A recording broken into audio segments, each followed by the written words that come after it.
Bonjour tout le monde, bienvenue pour un nouveau Feature Friday. Dans cette vidéo, je vais vous montrer comment vous pouvez positionner vous-même le point de départ dans Sophia. Chaque contour de coupe débute par la création d'un petit trou à travers la tôle, appelé point d'attaque. À partir de ce point, la totalité du contour est découpée.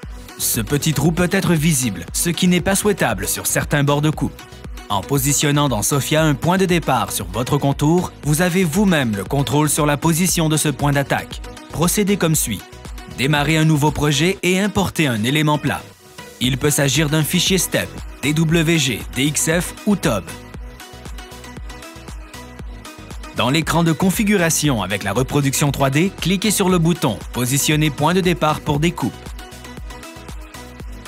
Placez le curseur sur le contour, là où vous voulez placer un point de départ. Cliquez pour placer le point de départ. Vous souhaitez déplacer le point de départ? Dans ce cas, cliquez sur une autre position sur le contour. Le point de départ saute automatiquement vers la nouvelle position. Vous souhaitez supprimer le point de départ? Dans ce cas, cliquez sur la petite boule verte pleine. Lorsque celle-ci redevient blanche, le positionnement manuel de point de départ est désactivé. Il convient de tenir compte d'un certain nombre de directives. À cet effet, nous nous rendons vers les spécifications de livraison sur le site Web.